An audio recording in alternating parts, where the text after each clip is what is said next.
Hello, welcome. I'm here today with Patrick and Teri Caserta. I first met the Casertas back in August of around August of 2020, and I was blessed to be the person that was selected to put together a piece, and I titled it "Honor, Respect, and Patience: The Brandon Act." And it was that day that I really got heavily involved with the Casertas in their effort to make substantive changes within the military as it relates to suicidal ideation. So with that being said, the Brandon Act was signed into law by President Biden on December 27, 2021, as part of the 2022 National Defense Authorization Act. And subsequent, on May the 5th, 2023, finally, Secretary of Defense for Personnel and Readiness, Gilbert Cisneros Jr., signed a policy to implement the Brandon Act to improve the process for service members and that are seeking mental health support. So, Patrick and Teri, welcome. It's been 3 years, and lots happened. And I see the picture of Brandon in the background, and I just can't help but smile.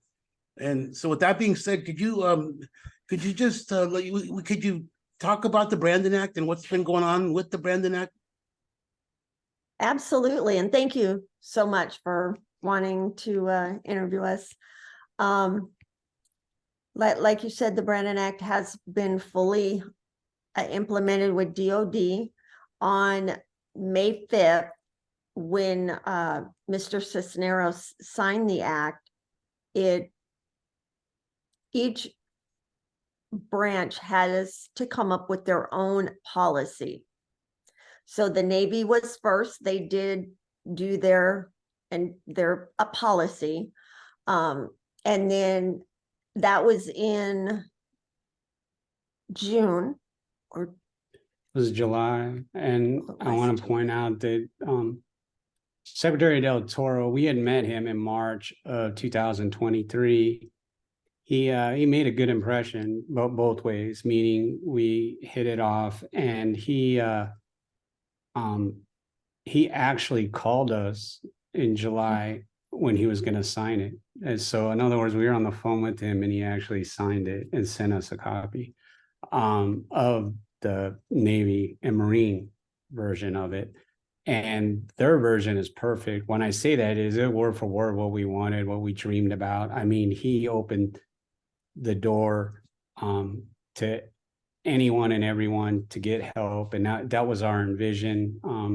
It was just unique that he called us. He literally tracked us down. We set up an appointment with him. We had no idea what he wanted, and sure enough, it was that. And he was excited. I mean, he even said it's sad that Brandon died, but all the lives he's going to save is going to make a huge difference with the Navy, Marines, and DOD, period.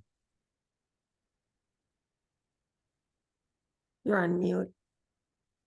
Is that Carlos Del Toro, the 78th Secretary of the Navy? Yes. Yes. Wow. So that he just called you out of the he felt that strongly in your opinion that and then he went above and beyond to even go as far as, can you just repeat what he said and maybe paraphrase it, or what he told you? I didn't get all of it, but I want to hear it again.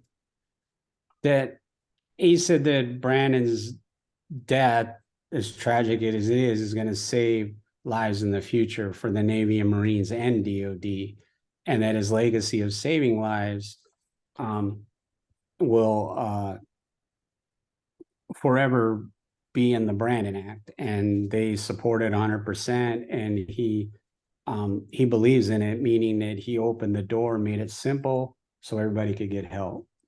He said he called us because he wanted to read the policy to us to get our I don't want to say okay, but that's exactly what it was. He wanted us to know what he's putting in the policy and asking us if it was good. And of course it was. The policy itself has that they can get help. Sorry. Take your time. In at any time, in any situation, and under any circumstances. And they are, if they go to someone in the command, they are to get them an appointment or take them immediately to wherever they need to go. There is no hesitation. There's not supposed to be any hesitation nor retaliation. Of course, that was huge for us. You know, our service members getting help without retaliation.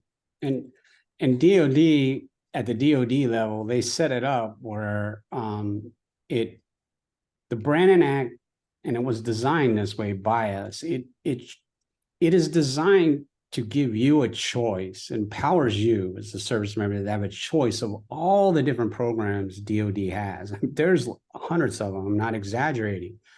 They're not utilized, and they need to be, and that's what the Brandon Act does. It's like it opens the door, and then you pick what you want to use. You want to use this program, that program, and there might not even be a program you want to use. I'm just pointing out that DOD has hundreds of programs. They're just not utilized. They've always been there.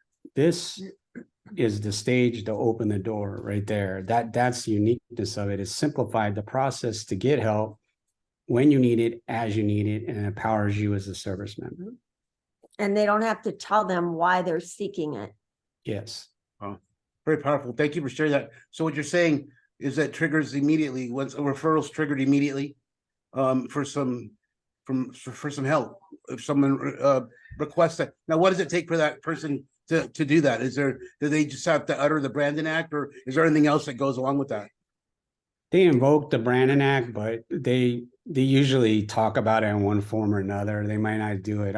Our mind, I invoke the Brandon, invoke the Brandon Act, but they say I have a Brandon Act issue or something like that. It's up to them. But we've gotten reports from people who actually used it on what they did, and they all words that affect, I invoke the Brandon Act, and the commands have actually responded and helped them. So far, so good. Teri's gotten, I don't know, what was it say, about 10 phone calls since then. And then we've had commands, again, Teri's the one that takes care of this, call and ask us for clarification and information and how does it work? Because it's going to take time for everybody to learn how to use it and understand it. But they know in general what it is, and that was the important step, was everybody knows. So they pushed it hard. They did a PR, the Pentagon did a PR campaign. They utilized us, and they advertised worldwide, literally. And we had done a few video clips, and they're determined to get the word out. They really want to use this to promote all their programs, it's just showing that, number one, they care, but number two is that they're doing something. And that's the important part, is responding and doing something to, in this case, I'm going to call it a national crisis with our military.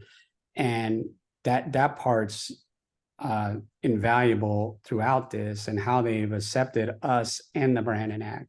I just want to point out, there was times it felt it was us against them. That was never our intention. Don't get me wrong.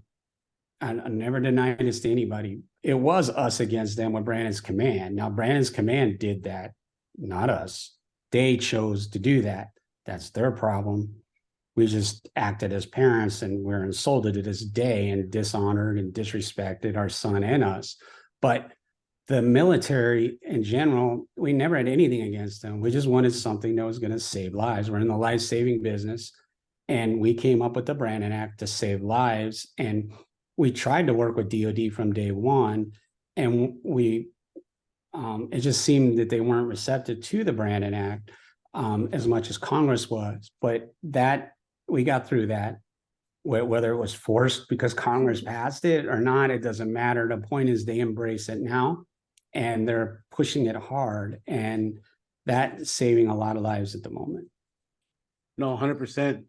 No, I was just remembering back in some of the things that they did to Brandon. They bullied and harassed Brandon. They tortured and messed with him on a daily basis. That's what you said, Patrick. I recall that was something that we you shared with me back in 2020, and and to hear that Carlos, Mr. Del Toro, feels that this Brandon Act is going to save lives is coming this far from then to now, and it's already saving lives from what I hear. It's a congratulations to both of you. Just as a reporter, I mean, it's just a lot. It's a lot for you, and I know, and it's been a long road for you. But let me ask, along the road, other than Carlos Del Toro, the Secretary of the Navy, have you met with any other secretaries or dignitaries in the military that have wanted to implement the Brandon Act Mm-hmm. even as much as Carlos Del Toro? The Air Force Secretary, And that Frank includes, Kendall. right, and that includes the Space Force. And the general of the Air Force was in his office when we spoke to him. And so they talked to us. They were very excited about it themselves, and they're pushing it hard. Their service is pushing it. They came up with their own version, and it's a little different than the Navy's, but it's there. And he spent, well, someone spent, when I say that, he signed it, obviously, but someone spent some time putting theirs together. But each service is going to be different. I mean, don't get me wrong. If it was me, I'd take the simple route and jump on what the Navy did, because he made it so simple. I mean, that's it, just sign. I just take, cut and paste, poop, there it is. But each one has their own way of doing things, and that's fine. It's been like that through history. And but we have the Space Force with the Air Force and the Marines, Navy, 2 more to go. We need the Coast Guard and we need the Army, and we've been trying with the Army hard. We want her to give us a call, the secretary, and I'm not saying she hasn't because she's refusing to. That's not it. We just haven't been able to get the right resource to her, or nothing's making it to her, one of the two, because we've heard great things about her. So we believe she would talk to us. Well, I think that by continuing in this regard, by amplifying what's going on, keeping it current, I think it's making complete sense to even like the Air Force and Space Force, that the Brandon Act is going to save lives. Obviously, the Navy has taken measures in that regard and made it pretty simple as far as Patrick's concerned, cut and paste, and that makes me feel good that they've simplified it to that extent. With that being said, let me ask, a person in the military right now that doesn't understand the Brandon Act, let's say they're new into the military, not really sure what to do, where can they learn more? Can they learn more via a website? Can they learn more through the military? What can they do? What can we do in the public to learn more? Well, they can go to the Brandon Act website, www.thebrandоnact.org. They've got, or it has the actual Navy policy and the Air Force policy on the website. Let's see, they can always email the, whether it's the foundation or the Brandon Act, through the websites. Then I will respond to them to explain more. They can go to their leadership and find out about the Brandon Act if they want to. Society, the only thing that society can really do is get the word out, learn it themselves, especially the kid, I'll call them the kids who want to join. I would, and their parents, I would have them research the brandonact.org and learn about the Brandon Act. So before they join, they know it's available and how to use it. Because it's going to change things as far as, we are 2 parents. We can honestly say this is factual. We were the 3 Musketeers, and we knew Brandon very well. He knew us very well. He could tell us anything. At least we believed that. And and never in a million years would we ever think Brandon ever even go down the road he went. So that tells us what we learned after the fact is sometimes people need someone to talk to other than even their mom, dad. And in this case, Brandon doesn't have a brother or sister, but they need someone else to talk to and bounce things off. And that person needs to be, we've identified somebody experienced and knows what they're doing, because their peers, that ain't gonna work. I mean, don't get me wrong, please, by all means, you're having problems, talk to your peers. I'm just telling you, they're gonna tell you the same thing that they've been classically conditioned to: suck it up, get back to work, you'll get through this, trust me. That's not what you want to hear when you're going down that road. I believe you need more help than that. And so it's important that parents understand these passive things like the Brandon Act are there. If their son or daughter or loved one understands these things, it helps safeguard them. Nothing's 100%, but you're getting up there when you do this. And that's the thing. You're empowering your son, daughter, or loved one to take matters into their own hands and get help as they need it, when they need it, whether it be confidential, whether they do it without ever telling you, that's up to them. Right. But there is a way for them to do it, so they don't have to be embarrassed. They might even do it. You might find out 6 months later that that's what they did. And that's great, because your son or daughter's alive, and that's all that matters in this case. And they're getting help, or they got through the problem because of the help they got. And that's the key here is these people that call have used the Brandon Act already. They're not getting out of the military. Some are, don't get me wrong. I mean, some people, unfortunately, are really hurting.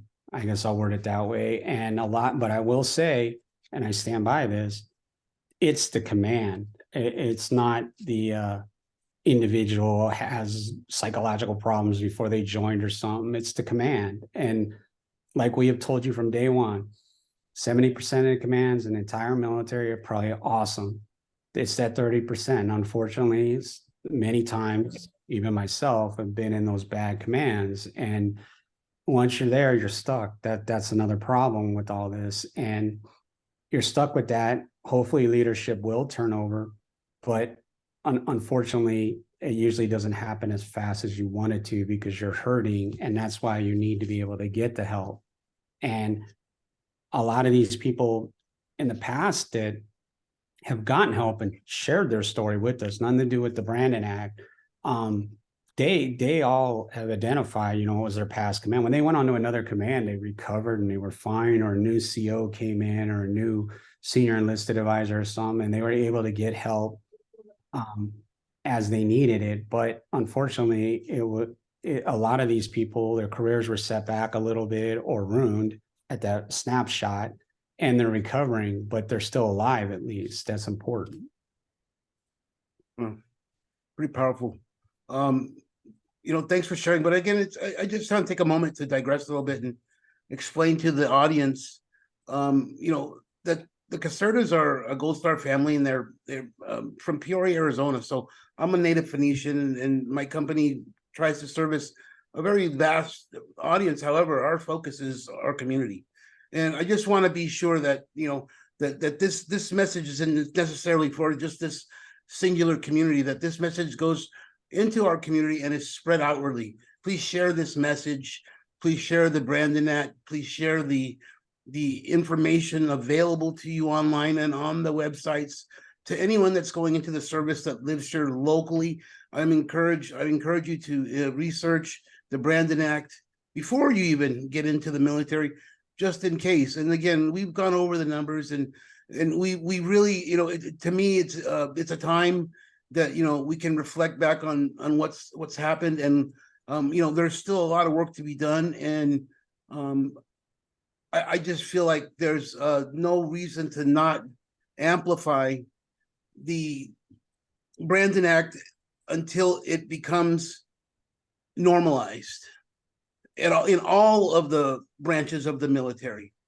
And I think that in terms of a time frame that happening, it may take a little time, but I think with the acceptance that it's been shown through the Navy and the Space Force and Air Force, I think the others that you mentioned, Patrick, they're gonna fall in line here soon, because it makes a difference in Brandon's decision to end his own life. We spoke how important that could not be in vain. And again, on June 25th of 2018, 21-year-old Liberty High School graduate, Brandon Caserta, took his own life, and and as a result of that, and he was bullied, and I have some letters that I keep with me just to remind me of Brandon and some of the things he went through. But he made change, and I know he knows that, and so we'll continue to prop that up, and we'll continue to amplify that, and also give you a platform to inform the public on anything that is related to the Brandon Act, and any time you want. My door is always open to the Casertas, because it's that important. And I want to share something with you that really touched me. On May 5th, a quote unquote. This is Mr. Gilbert Cisneros, who is the Secretary of Defense for Personnel and Readiness. Now, it may take a second or two, but our greatest strength is our people, and we're committed to their well-being. That's what he said. Therefore, I firmly believe, quote, therefore, I firmly believe that seeking mental health treatment is a sign of strength and resilience. This policy, spurred by the passage of the Brandon Act, is an important step in ensuring that our service members are able to seek mental health treatment when and how they need it. We honor Petty Officer Brandon Caserta's memory by ensuring that our military service have procedures and processes in place that allow service members to seek help confidentially for any reason, at any time, and in any environment, and aim to reduce the stigma associated with seeking mental health care. That's, geez, that is so huge. That's finally somebody said that, and I'm so grateful that I got to read that today during this report, because it means a lot to me, and you guys as well, and the effort that you have undertaken and have been very successful in. So I'm grateful to be a catalyst for the good that you're doing. Appreciate that. Well, thank you. We appreciate it. They on that Mr. Cisneros, he's recently one could say moved on. And when you're in those posts, you resign when you're done or want to be done. And his career was written up, and we didn't know this, but he was a congressman in California prior to that position. Yeah. And his milestones, they talked about achievements. It was in the articles. He put that in there, the Brandon Act, the implementing the Brandon Act. So it meant, that truly meant that much to him. Was unique in that case. So he meant it. And then recently LULAC had awarded him their Presidential Medal of Honor too. He got Presidential Medal, not Medal of Honor. And recently he was awarded that the beginning of the month. He was in Albuquerque. So For implementing the Brandon Act. yeah, for implementing the Brandon Act. This is exactly why he was awarded it. So he definitely has a legacy, but we got to meet him and sat down with him. He even gave us the pen after he signed it. But he's a good person, and his person under him, we spent a lot of time with him, Dr. Sanchez, right? Jeez. Yeah, I think so. I can't remember. And he's really good. He was the one pushing it himself, and he was hired specifically to implement the Brandon Act. Ironically, is what his first agenda was, and he called us out of the blue. And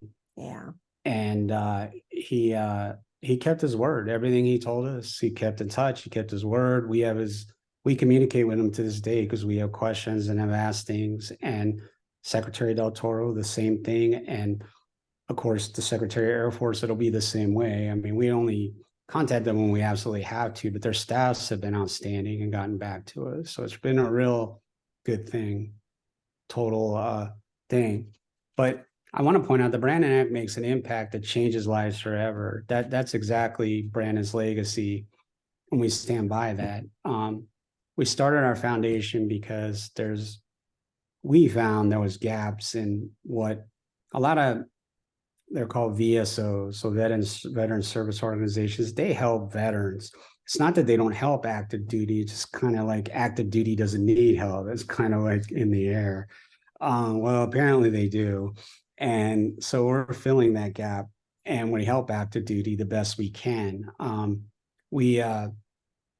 So that's why we started the foundation, because there was too many people that we called ourselves, literally almost all of them, asking for help with the Brandon Act, and I'll just word it, they kind of weren't interested. But the bottom line is that we took the helm, continued on. But my point is, sometimes you have to take it and run with it and go with it. The foundation, we didn't want to do it, and it just had to be done because it was the only way we could get things done after the passage of the Brandon Act, because too many people were calling saying they went here and there and they wouldn't help them, and it had nothing to do with money. It had everything to do with more of a triage thing than anything, or parents asking, what do I do? You know, my son or daughter, and Teri handles all that, like I point out, and it's just simple stuff. And it's just, they have somebody to go to, and they needed somebody to go to, instead of being told, well, we don't deal with that, or that, you know, you have to do this or that, or this, the great answer, contact your senator and, you know, get them off the phone. I mean, we'll talk to them. Don't get me wrong. Sometimes getting hold of your senator may be one of your few solutions that you may only have options, but at least, when Teri tells you to do it, she gives you the phone number. I mean, she really goes above and beyond, and makes you feel that you are helped. And again, it's free, it doesn't cost you anything, never will. I'm just pointing out that that's what we're there for, is for the people, whether it be the person active duty, the parents, sister, brother, Veterans. step, yeah, veterans, whatever, we're there. Anything we can do to help, we will. We're not well known because we're new, and but we're truly here to help. And all our funding, we've been funding it ourselves, just so you know this. But the bottom line is, our model is 90% of money is all going back out. It's just going to be you know, small fees for administrative stuff that we have to pay for, like I'll just say websites or something. All the money's going out. We don't draw a salary. We're not gonna. No board member will get a salary. It's that's how we set it up. It'll continue that way as long as we're part of it. And so all the money goes back out to the service members. How? Well, one of the things going to come up is park benches. We're going to do. We got our city honors with park benches. We're going to do that for Brandon. We're going to do 3 of them. It just takes time. Well, number one, the money. It's not cheap, but the bottom line is you have to, where we want to put them, you have to figure out where you want to put it. And you want it, in Brandon's case, we want it to be something that he enjoyed doing or was a part of, i.e. like Rio Vista Park. He caught his first fish there. So we, in his star, it's already there on the military honor wall. It was right where we put the bench, and that's where he caught the fish. And so that kind of stuff. And then we want to be able to fly parents out when their son or daughter's in crisis, or we'll go out there, you know, if we can, if they can't. And those are our claim to fame. There's many other things we're going to do. I'm saying those are the 2 things that we're working on putting in place quickly to help. And there's going to be many more things coming. Yeah, we just want to honor the ones that have fallen, whether, or that we have lost, whether that's benches or names on walls or tiles. You know, I know a lot of cities do tiles. And then I want to build the website up as far as putting their pictures up there. If there's a story, linking the story to them, things like that, that we want to honor the ones that we have lost in however their cities, however they do it. I think it's it's a great idea. And I think that, again, our involvement will be to amplify that. And so one more time, because we got a couple minutes left, Teri, Can you tell us where we can get more information and how they can reach you, the service members? Absolutely. So we have two websites, the Brandon Act, which is www.thebrandоnact.org. And our foundation is www.brandoncasertafoundation.org. Thank you for sharing that. I'll share a link to both those sites in my piece at taisanimo.com that I intend on publishing. Our interview today will be mostly for video purposes, more than likely going on YouTube. This needs to spread. So with that being said, I just want to take a minute to thank you for your time, and I look forward to engaging again soon, learning more and hearing more about how the Brandon Act has impacted lives, just more and more. And that day will be soon where we will have that discussion. But until then, my door is always open to the Casertas. Thank you for being with me today. Thank you. you. We We appreciate it. appreciate it. Take care. Take care. Yeah, no, thank you.